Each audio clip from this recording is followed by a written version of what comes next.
Assalamualaikum warahmatullahi wabarakatuh. Bersama lagi di channel kesayangan kita MGMP Biologi Kabupaten Demak. Bersama saya Ibu Naili Khairunisah dari MA Majruatul Huda Karanganyar. Jangan lupa subscribe, komen, share, dan like. Sekarang kita akan membahas materi tentang daur biogeokimia kelas 10 semester genap. Yuk kita tonton videonya berikut ini.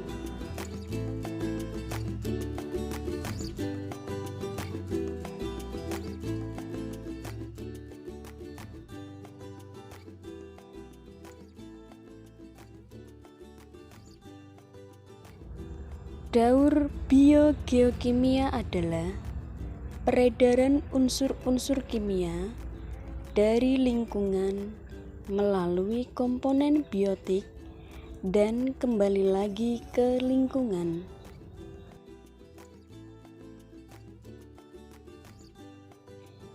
Daur biogeokimia dibagi menjadi 3 tipe. Tipe pertama yaitu daur gas, berupa daur karbon dan daur nitrogen. Tipe kedua yaitu daur cair, berupa daur air. Tipe ketiga yaitu daur padat, berupa daur fosfor dan daur belerang atau daur sulfur.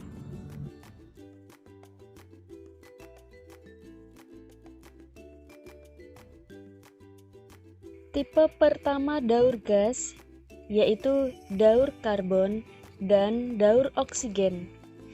Kenapa digabung? Karena mereka berhubungan antara CO2 dan O2 guys. Yuk kita masuk ke pembahasan. Yang kiri bagian ribetnya dan yang kanan bagian skematisnya. Yang namanya organisme yang bisa fotosintesis, maka dia akan menghasilkan oksigen. Kayak ini, ada alga laut dan tumbuhan. Mereka itu kan punya pigmen fotosintetik, sehingga mereka berfotosintesis dan bisa melepaskan oksigen melalui proses fotosintesis. Nah, tapi dia bisa menarik CO2 di atmosfer. Untuk apa? Mengikat CO2 di atmosfer untuk proses fotosintesis. Nah, tumbuhan, kemudian hewan dan manusia ini bisa mati, bisa digunakan sebagai sumber senyawa karbon di alam, dan nanti bisa digunakan sebagai bahan bakar fosil gitu ya, atau dibuat jasad mati. Tumbuhan dalam fotosintesis akan menghasilkan O2 dan digunakan oleh hewan dan manusia. Hewan dan manusia akan melakukan respirasi selama masa hidupnya. Mereka akan mengambil O2 dan melepaskan CO2 ke udara. Yang mengeluarkan CO2 tidak hanya hewan dan manusia, tetapi juga industri. Misalnya pabrik-pabrik gitu ya.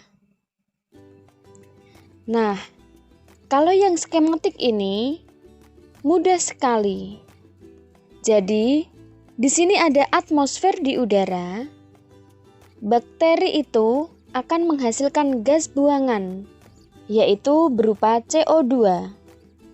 Sama, hewan dan manusia akan melakukan respirasi, yaitu mengeluarkan CO2. Tambahan lagi di sini pabrik ya. Kalau tumbuhan ini bisa keluar masuk panahnya ini ke atas dan ke bawah. Karena apa? Karena menghasilkan O2 ke atas dan menarik CO2 dari atas ditarik ke tubuhnya untuk fotosintesis. Nah, jika bakteri, tumbuhan dan hewan serta manusia mati,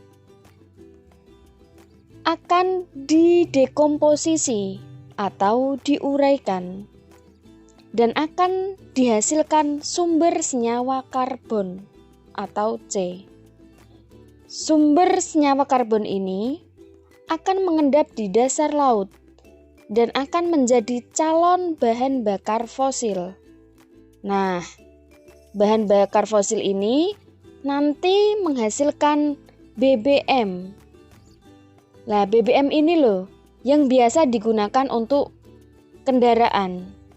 Nanti menghasilkan CO2 lagi dan kembali lagi ke atmosfer. Jadi gini ya guys, untuk daur karbon dan daur oksigen ini seperti dibolak-balik, mengambil dan mengembalikan ke atmosfer. Seperti itu ya guys.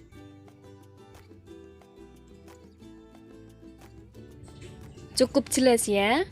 Silahkan kamu review lagi, kamu putar ulang supaya lebih paham lagi. Terima kasih. Wassalamualaikum warahmatullahi wabarakatuh.